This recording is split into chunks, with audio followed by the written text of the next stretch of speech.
What's up, guys? Welcome to the Stats Free Sports channel. Let's get right into it. Here to bring you episode 3 of the Stats Free Sports podcast. Haven't done this in a while. Didn't forget about it.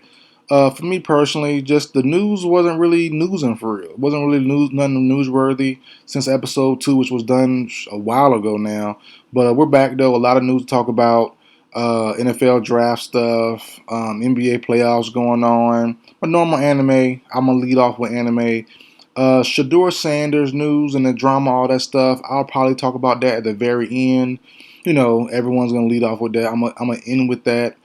So we'll get into that at the very end. So if you want to hear strictly about Shedeur Sanders or skip to that part, that's probably the last 5 to 10 minutes, of the video. But we're gonna get right into it. Starting off with some anime. You know, I love anime. Yes, I'm pushing 30, but I still love anime. Yes, yes, yes. I watch with my kids, all that good stuff. But let's get into it, man. Attack on Titan, one of the most popular anime out. That's been wrapped up for a while now, but I dropped it a while ago. Probably season 2. I dropped it. Didn't really love it. Didn't really interest me. But as I've gotten older, and my social media is full of the same thing on every account.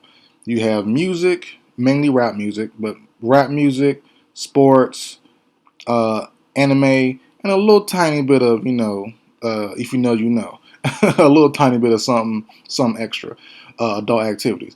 But I'm really, I've really been tapped into Attack on Titan because people have been posting about it lately.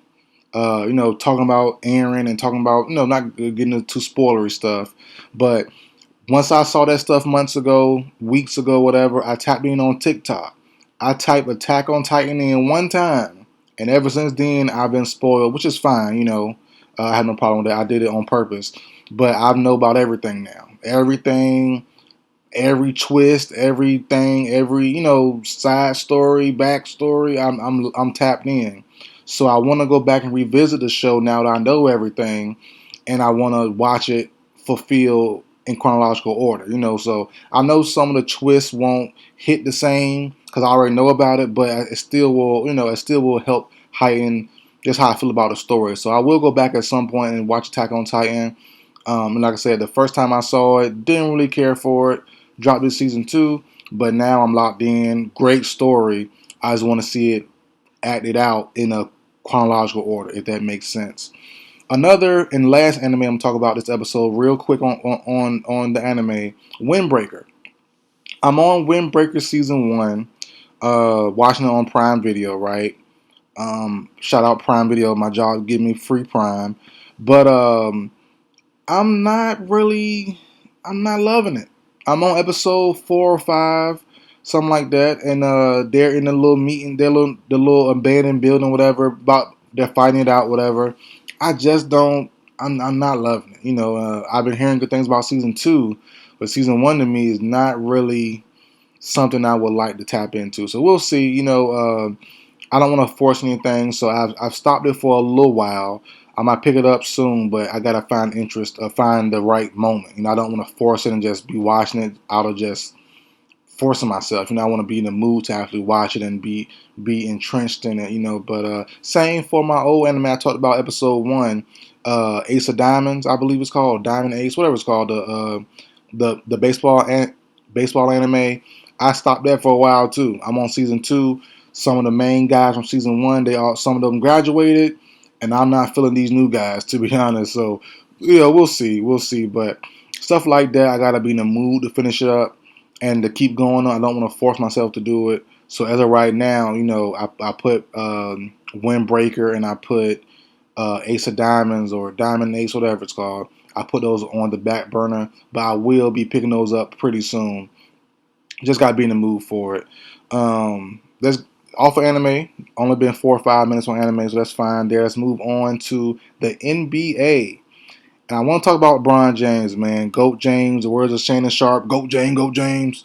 I think it's time for GOAT James to wrap it up, dog.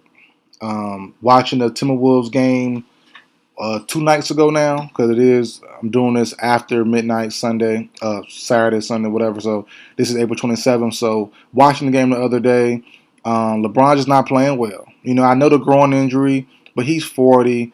He's not going to get any healthier as time goes on, as the years goes on. I really do think next year, 2026, 2025, 2026 season will be his last year. I think after this season wraps up, whatever happens, I don't think a title ends in the Lakers' future this season. They could possibly lose this round here, and it makes sense. LeBron just can't do what he used to. He's not playing up to par. He's not playing, how he should play. No killer instinct. No, he have his moments where he's playing well, but it's just not what it usually is. And Austin Reeves can't pick up the slack. He's struggling, and the whole entire Lakers team is struggling with the Timberwolves and their physicality. They're young, they're aggressive, they're hungry, and they're playing. They're playing to win, and that's something they're not scared of these guys, these old men and these slow guys like Luka. They're not scared of them, and that's something that's really led by Anthony Edwards, and it trickles down. So I think they could lose the series, they could win it, whatever. It doesn't matter. I just don't see a Lakers title in this playoff run.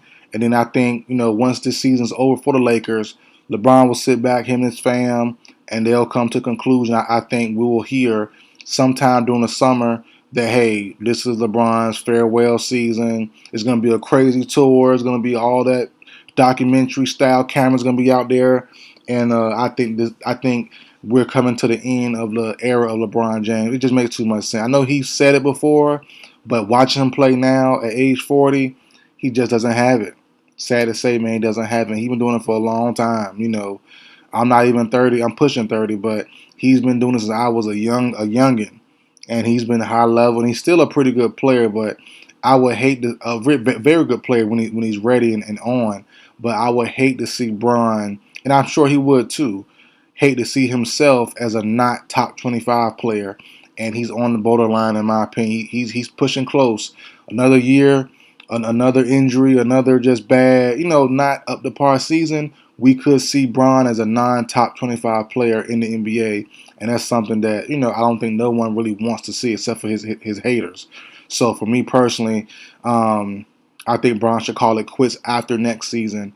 He'll go after a loss at whatever point. He'll lose this round, lose next round, lose in the finals, whatever. He'll lose. Him, his fam, his team will think about it. I think we get a press conference or a news release saying, hey, farewell tour, upcoming, last season, give me all my flowers. I think that's going to be the case for Bron. Just doesn't look sharp to me, in my opinion. Talking about the Pistons Knicks series, one of my favorite series to watch. So I'm only tuned in to really 3.5 series. I'm partially tuned in to the Timberwolves Lakers. For me, if the game is close at halftime, then I'll tap in. If it's a blowout, then I'm not.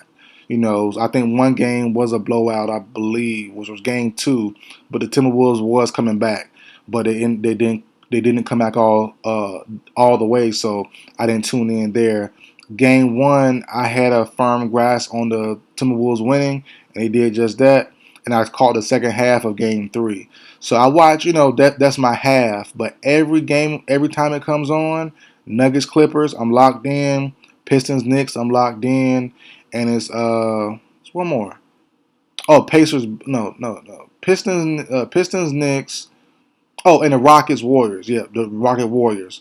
And the Rockets, man, they're kind of letting me down. I didn't really pick them. Well, I didn't have any picks at all, but I want to see good games. And they're playing well, but there's another level that they can reach. And without Jimmy tonight, the Warriors win, or last night, the Warriors win. That's tough. That's tough, man, with no Jimmy.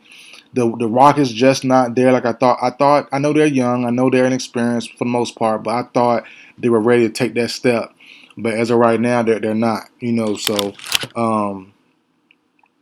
that's the main thing. And it's tough to try to defend them, saying, hey, keep everybody together. But at some point, you might have to bring in a real legitimate star to help push that group. Now, who do you move on from? And that's the main question.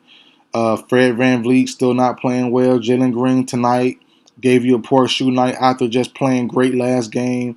You just can't do that. So it's like without Jimmy Butler, the Steph Curry-led Warriors beat you. That's not going to work out with the Rockets. So not disappointed, but I'm like, man, I thought more of them than what I should have. So that sucks to see, but it's still early. Only 2-1 Warriors way, so we'll see how it finishes out. 2-1 the Timberwolves way versus the Lakers. One of my favorite series, Nuggets versus Clippers. I'm loving that series. Finally getting chippy, finally getting physical. Harden, Braun, and Gordon mix up today. A bunch of flagrant fouls happen. I love it. I love it. As long as it don't get too physical. But I like that series a lot. Came down to the wire today. So 2-1 Nuggets way. I hope that goes 7 games. I expect to go 7 games. So that's great there. Then the Pistons Knicks. Kate Cunningham is balling. I'm very impressed. Knicks are balling out. Very impressed. I'm just upset that the Pistons can't seem to get their role players on at the same time. You get Tim Hardaway on one game, you get Malik Beasley on one game, Harris playing well one game, but they can't get them all to play good at the same time. That's the second part about it. They can't all find their rhythm at the same moment. So if the Pistons can have multiple shooting nights, good shooting nights from Tim Hardaway and Malik Beasley on the same night, and Cade plays solid, they'll be awesome. But it hasn't happened quite yet, so we'll see where that goes. But like I said, I'm enjoying those 3.5 series: Pistons, Knicks, Warriors, Rockets, Nuggets, Clippers, and only the second half of the Lakers and Timberwolves. Everything else, I'm cool on. I'm not watching at all, not 1 second. I think the Thunder did the Thunder officially sweep the Grizzlies today, or was it? I think they swept them, right? Am I not? Let me check real quick. I think that's officially over, right? It is. Yep, they're 4-0. The Cavs had the Heat 3-0, so yeah, that's over as well. So yeah, I'm just not even locked into those not Pistons. Celtics, Magic, don't care about it. Celtics gave up one, that's cool. But yeah, I'm not concerned at all about the Celtics, Magic, and Bucks, Pacers. No, thank you, no, thank you there. So I'm cool on that. On to some NFL talk, man. NFL draft. Bunch of good things happen, but a bunch of great things happen for a lot of teams. Patriots, Giants, my Falcons, shucks. You name it. A lot of teams play. A lot of teams drafted well. Excuse me, and very exciting thing. Start with my Falcons first. Not gonna do every team, but some standout moves to me. My Falcons got Nick Nash, undrafted free agent. I did a video on Kyle Williams going to my Falcons. Didn't happen. Kyle Williams went to the Patriots. But I say that to say I wanted a receiver badly. And Nick Nash, not the best receiver ever, I understand that, but he does give us some receiving depth. Our offense allows a rotation of guys to come through and make plays, and I think Nick Nash, undrafted free agent, I think he's pro ready. He plays inside and outside, former quarterback. I think he can get play time right now, ASAP. Not starting minutes or time, but reps. But I think he can get some rotational reps right now. He's a pretty good receiver, so I'm enjoying that one. Xavier Watts, loving it. Non-athletic safety, but he's very instinctive, very smart, and he's a good playmaker. Loving that, pairing him with Bates. Our defense has been retooled with young guys, and I'm loving it. The other corner we got that goes in the slot, we got him in the third, got him in the fourth, fifth, sixth round, whatever it was from. He's solid as well. I like him. Forgot his name, excuse me for that, but he's solid. Obviously, our first two picks, Jalen Walker and James Pierce, loving it. I know we traded a lot of value for it, but I believe in those guys. So overall, I'm loving what we've done. I really do. Sleeper move. I'm really, really, really loving Miami Dolphins getting Ollie Gordon. Ollie Gordon was one of the best backs in entire college football in 2023 in a zone system. Oklahoma State switched up from a zone system to something else, and he did not fare well. No problem. I think him going to the Dolphins, him being their physical back, they have HN and those other guys there, Jalen Wright. Obviously, he won't be the starter. Obviously, he won't get all the touches. But when he's in, I think Ollie Gordon will be a monster. I truly believe that. Short yardage, goal line, short plays, whatever, he will have impact early on, and he could work himself into being one of the RB1s, the main back, and then surrounded by the speed of Wright and Achan maybe after next season. So I believe in Ollie Gordon a whole lot. And look, I really dislike, and I mean this with all my whole heart. I'm an unbiased fan, right?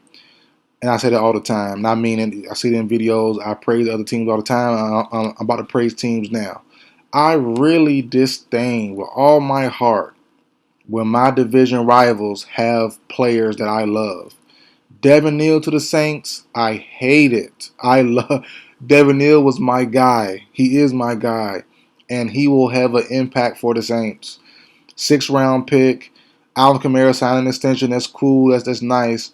But I think Devin Neal will have a good impact. He can be a 1-2 punch with Alvin Kamara, who's, I believe, 30, 31 now. Getting up there in age. I do think Devin Neal can be good for the Saints. Then you have the Buccaneers. I did a short on this the other day. Emeka Ibuka. Benjamin Morrison. Like, come on, dogs. You're getting guys I like a lot. You're getting good players that can play well against my team, twice a year.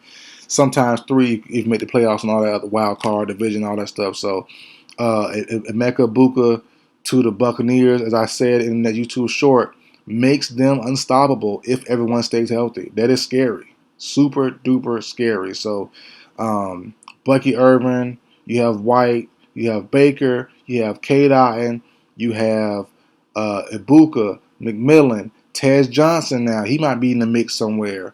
You have Chris Godwin, Mike Evans. That's tough. That's a tough rotation. That's a tough rotation, man. It really is. Then you have the Carolina Panthers. Forget about Ted McMillan. I'm not a fan of his. Hope the best for him, though. But I'm not a fan of his. But my guy, I did a video on him months ago. Pre-draft. Nick Scoreton from Texas. Texas A&M, formerly of Purdue. That is my guy. I really believe in my whole heart. I said on video, Nick Scoreton can be a star. He can be an above average player in his league, and people writing him off. We all know, if you don't know, he was 280 at Texas A&M. At Purdue, when he got on the map as being a very good player, a top-notch player, he was 250. So, okay, he lost the weight. The NFL Combine time came. He was like 255. He's back to his normal weight. He was more explosive. He was quicker. He was faster. He was dynamic. So why not? Why don't teams recognize that? Forget about the 2024 tape and recognize what he's done now. He's back in his true form. Teams didn't see that, but out of all teams that did, the daggone my division rivals Carolina Panthers, they saw it. I'm like, dog, so that's, like I said, that's tough to see that all three teams in my division are getting guys that were on my list as my guys, and they're getting good players. They're making good, smart moves as well. So that's good to see, man. Good football is good to see, no matter where it's at, your division or not. So I'm happy to see that there. The Dallas Cowboys kind of frustrate me. I did a video as well on this, a YouTube short video. I'll say it again now. To leave the draft with no receiver is crazy to me. Tyler Booker, the guard from Bama, is cool. But, man, you could have had Golden. You could have had Burden. You could have had Ibuka. Well, no, Ibuka was gone already. You could have had a bunch of guys. Ty Felton. List goes on. You could have brought somebody in there. So if CeeDee Lamb goes down, Dak Prescott and the offense is screwed. It's screwed. I like Tolbert. I like Turbin, just like y'all do. If y'all do. But they aren't number ones. They can't be your main guy. And that's something like CeeDee Lamb has to stay healthy. But I love Ezeraku. They brought him in from Boston College. I love Ravel or Revel from ECU if he can stay healthy. So those moves are solid. But I'm really like, man, I don't love Blue, the Jay and Blue move from Texas, the running back.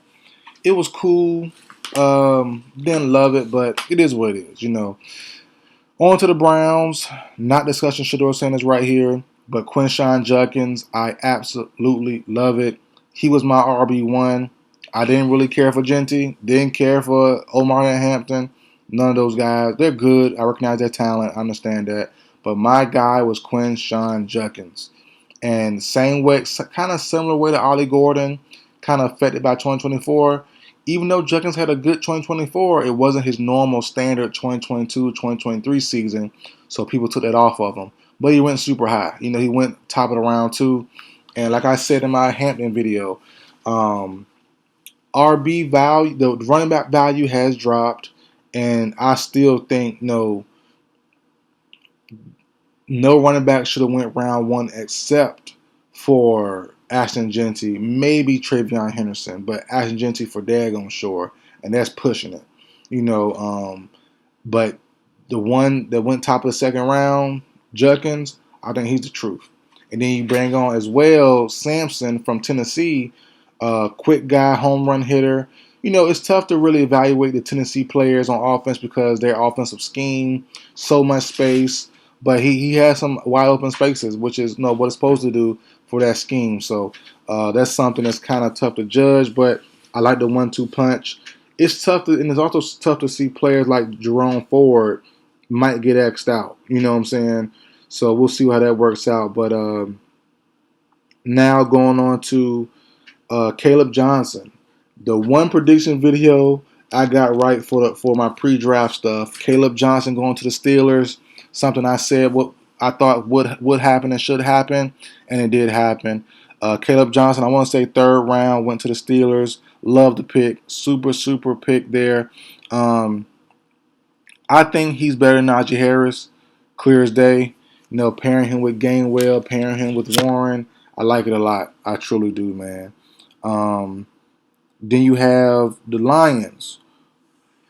Brad Holmes, their GM, had a weird draft, but the weirdest one, or the most strangest one, I should say, Isaac Tesla from Arkansas, round 3. They traded up for him. Brad Holmes has a great eye, right? Isaac Tesla, 6'3", 6'3", tall, long, athletic freak, but no production. I have full faith, full faith in Brad Holmes' decision making. I truly do, and he's a guy of my same style of scouting. Numbers, forget F them numbers. What does the film show you? What do the traits show you? And I think Isaac Tesla shows you that, hey, once he learns how to beat the press as an outside receiver, he can be very, very dangerous. So I'm really liking that from the Lions. Weird draft, not their normal hard-hitting A++ draft like it was the last couple of years. Very, very good draft, but this year was solid. But the Isaac Tesla move definitely sticks out to me personally.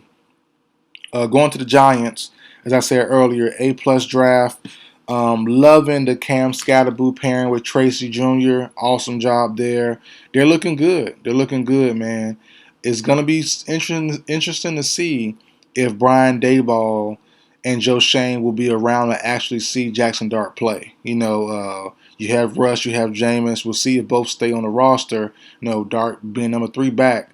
We'll see what happens, but I'm very curious to see. If I were to fast forward into the 2026 season, there's no guarantee that, Jackson Dart, head coach and GM, is Joe Shane and Brian Daboll. So we'll see what happens there. But overall, I'm loving what the Giants did. Great offensive moves, great defensive moves, and they have made a heck of strides to get better on both sides of the ball. So I'm liking that there. We'll see how it pans out. Kayvon Thibodeau, probably not on the trade block. 5th-year option was picked up. And I will say this, moving him inside a little bit more, pairing him with Dexter Lawrence in certain, not all the time, but certain packages can be crazy. Abdul Carter burns off the edge. Then you have Thibodeau up the middle along with Dexter Lawrence. That could be something disgusting. I'm telling you. Not all the time, not too often, but certain packages, I think it can get crazy there. So I would like to see that more, or not more, but happen in general. But we'll see there. Some more interesting picks as well. The Panthers getting Trevion, not Trevion, Trevor Etienne. I wonder if they kind of are off of what's the kid name? Jonathan Brooks from Texas. You know, another nasty knee injury that happened this past season, another ACL injury. I wonder what they're gonna do with Jonathan Brooks long term. I'm liking the Commanders draft as well. Connerly, Troy Amos, my guy. The video never came out. I made the thumbnail, but the video never came out. Never put it out. But Trey Amos, he was my cornerback 3. You know, with the Brian Morrison injuries, Will Johnson injuries, the Siobhan Revel injuries, Trey Amos was my quarterback 3, and he went in the second round to the Commanders, to my son's team. That's awesome there. I think he will play outside along with Lattimore, then kick back in Mike Sandersteele to the inside slot, and he will do damage there. So I'm liking that, man. Jalen Lane, receiver from VTech, very athletic, very speedy, deep threat, vertical threat guy. I like it a lot, man. So a lot of teams got better. A lot of teams, made awesome moves. Jack Sawyer, low key move. He is a Steeler. He looks like a Steeler as well. So there's some there that just makes a lot of sense. And going on the list real quick, looking at these names. Shiloh goes to the Bucks. I like it. If he does make the team, special teams guy all the way. Jaquiz Hunter going to the Rams. I like it a lot. Hot take, he can be the Rams RB1 later on this upcoming season or even 2026. I like him a lot as well. Let's see. Seahawks had an interesting draft as well. Torrey Horton, I like him a lot from Colorado State. Jalen Milroe, all that good stuff, man. But let's get into it, man. Like I said, Shedeur Sanders moment here. And we're going to end it here as well after this. So, Shedeur Sanders drama, man. I mentioned Shedeur Sanders in a video, I don't know what year, 2023 or 2024 or 2025. It was at some point, But I said in my title, the title of the video was, it's on my channel still. The title was, Shedeur Sanders will not be the number 1 overall pick. And in the video, I said it's a guarantee. I guarantee Shedeur will not be number 1 overall pick, even though Shedeur was my personal QB1. I've said it from the get-go. I say it now. I say it back then. Shedeur is my QB1. And my problem with the draft is, I understand you have to do this most of the time, but people are too entrenched with production, with the P word. Production, projection, project. And, some of these guys took in ahead of Sanders, or just other positions too. They're projects. You're projecting. Who's good right now? Shedeur Sanders fits the Titans' offensive scheme the best. Not even close. Cam Ward does not fit their scheme. But people deem Cam Ward a better player because of projection, because of prediction, because of, certain things like that. Better arm talent, more athletic, all that good stuff. I know the pros and cons of all these guys. But as we all know, right, Shedeur Sanders is not a 5th round talent. No matter how big of a hater you are, the debate the entire time. You will have your outliers. Some people around social media did say he's undraftable. That's fine. Kudos to y'all. Y'all were closer than we were saying round 1, round 2. Cool. But the thing was, no one in their right mind had Shedeur going to the 5th round. Right? No one in their right mind had Dylan Gabriel going before him to the same team. And people want to point out who's to blame. Whose fault is it? It's a mixed bag, Shedeur, and I go back. I kind of didn't lead it in the right way, but I go back saying it's a mixed bag because I said during that video that I guarantee Shedeur will not go number 1. I said during that video, it's not talent related. It's personality, it's attitude, it's family, it's lineage. And that's literally what it was. You know, I said for example in that video, and people called me names for saying this, but no other quarterback does what Shedeur does. I remember, and I said this too. A player was calling out Coach Prime in the off season. He didn't make the team, whatever it was. But Shedeur, the starting quarterback for a top level D1 school, is going back and forth publicly with a guy who was off the team. Nobody else does that. Pair that with the cockiness, the brashness, the know-it-all, the all that stuff that we know from him, from what we've seen from him. None of us know him personally, right? But at the same time, it's a mixed bag because these GMs, these scouts, these coaches, they don't know how to handle a confident guy like Shedeur Sanders. You hear the reports. The reports say he wasn't disrespectful, he wasn't rude, he wasn't mean, he wasn't nasty. But you turn around and say in the same report, oh, he made me feel little. As a man, right? I'm not the most handsome, not the richest, not the whatever. Nobody can make me feel little as a man. That's a you thing. You know what I'm saying? That's a you thing. You can't handle the swag, the talk, the rhythm, the jewelry, the style. You can't, they can't, you as in the people, the coaches, and they can't handle that. That's not a Shedeur shouldn't have to turn himself down to make you feel better about yourself. You know what I'm saying?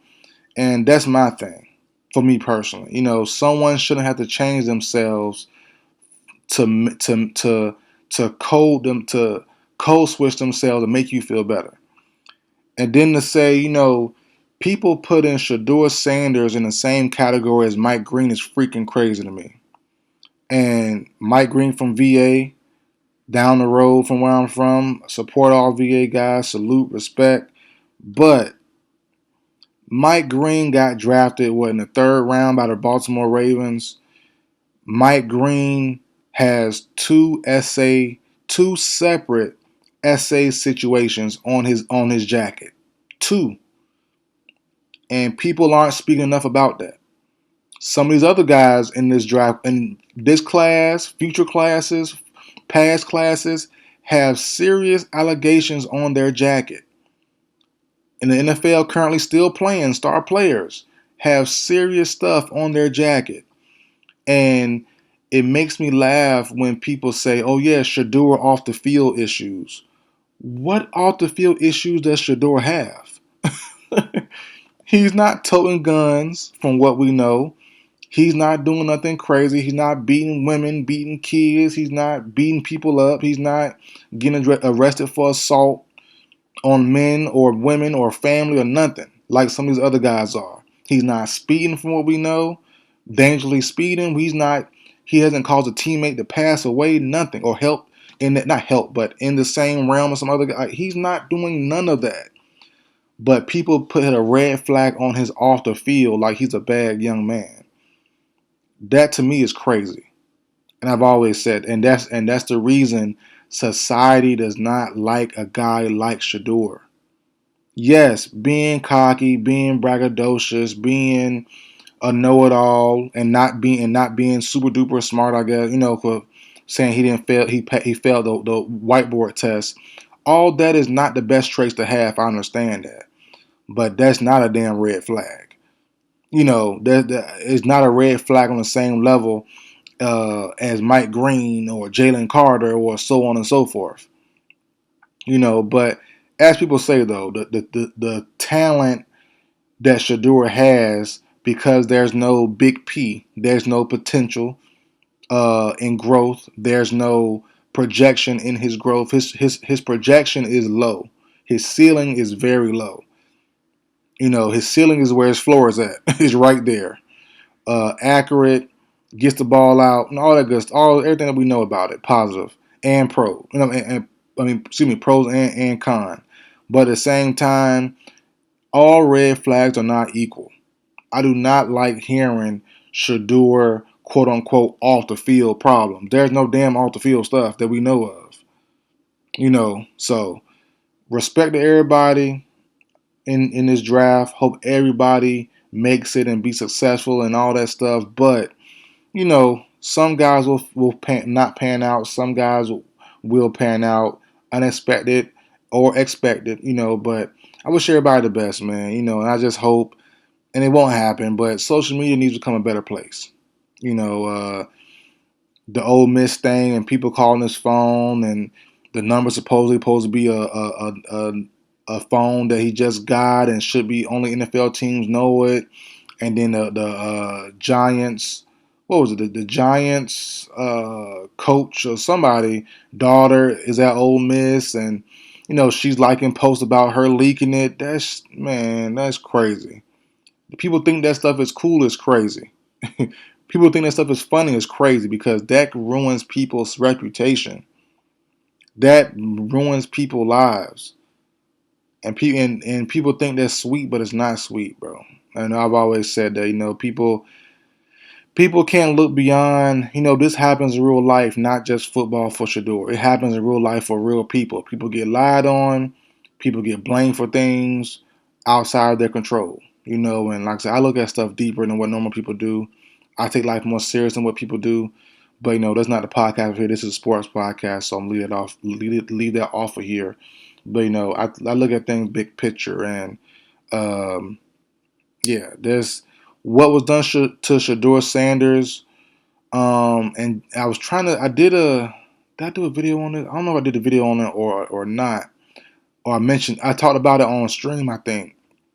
When I was doing my live stream, Cam Ward, first look at Cam Ward on Madden 25, and I mentioned that someone said it, but I know who it was now. It was Jeff Teague, and he basically said, like, Shedeur is getting some humble pie, right? He's getting humble pie.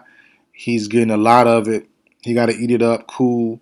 But it's up to him and his family to really look, don't change yourself.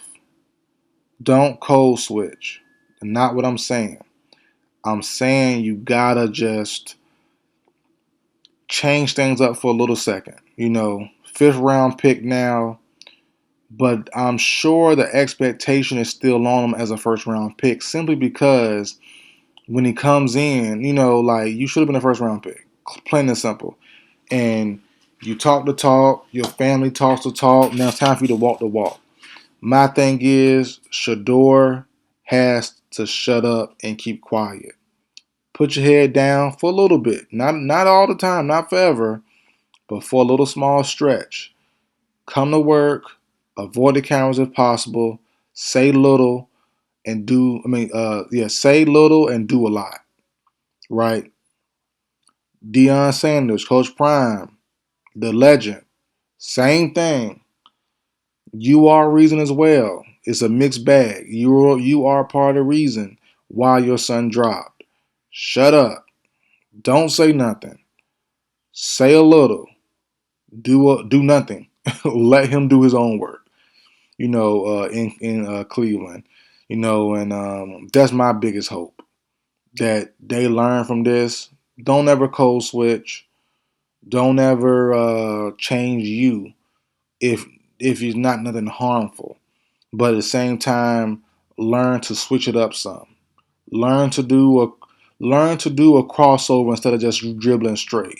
Change it up. That's something I would like to see from the Sanders family, who's someone who supports them. I've loved them since Jackson State. I put my son on to them. They're a reason why my son likes football. They are a reason why they first seen them when they were younger at Jackson State, at Colorado a year ago, and now in the NFL. They're gonna follow those guys, and I just hope the best for everybody, not just them, but everybody in the draft. But we'll see how everything plays out long term. And one more thing I gotta say before I go. I find, and it just might be me, but I'm gonna share my personal thoughts. I find it very stupid,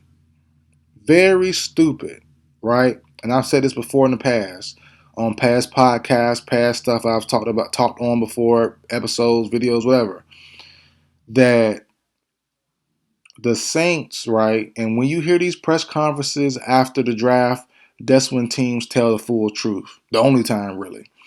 And basically, the Saints brass say they took Tyler Shaw, or Shuck, whatever his name is. No disrespect. They took Tyler Shuck mainly because he came to the workouts. He did the combine. He did this. He did that. He did. My dude, man, can you play or not? that that's my thing. Can you play or not? Yes, you're bigger than Shedeur. Yes, you have potential and projection if everything works out. Yes, your arm is better. That's cool. But I'm not just for me. I'm not just picking you because you network better than the next man. Can you play or not? Are you better or not? I don't see Tyler Shark being better than Shedeur Sanders. Sorry. I don't see it. And go watch the press conference. They say it. Yeah, like I said, yes, the projections are there. The potential is there. More potential, more projections, better arm. I get it. Cool. But they say or reason why they picked him. Because you went to the Senior Bowl or whatever. You went to the combine and at least worked out. That to me, that logic to me is why teams don't win. Why teams are stuck in a hellhole. To me personally. I don't care if he went to the Senior Bowl or not. I don't give a dang. I don't care if you network better than if you network better than him. Are you better than him on the field? That's where it matters most. And I think the answer is no. But that's just me though. That's just me. But we'll see how everything pans out. Like I said, I hope the best for everybody. I have my own opinions. Mine may differ from yours or the consensus, but that's just mine. It is what it is. But that's it for episode 3, guys. Episode 4 probably coming sooner than episode 3 did. As episode 2, been a minute. But like I said, news is coming out now. Stuff is finally happening again. The draft, the playoffs. So let's keep it going. Episode 4 coming out. I'm gonna say in at least 3 to 4 days. So I'm doing this Sunday. Sometime, next 3 or 4 days, episode 4 should be recorded and up. So that's it for video, guys. Like, share, comment, subscribe. I will see you guys next time.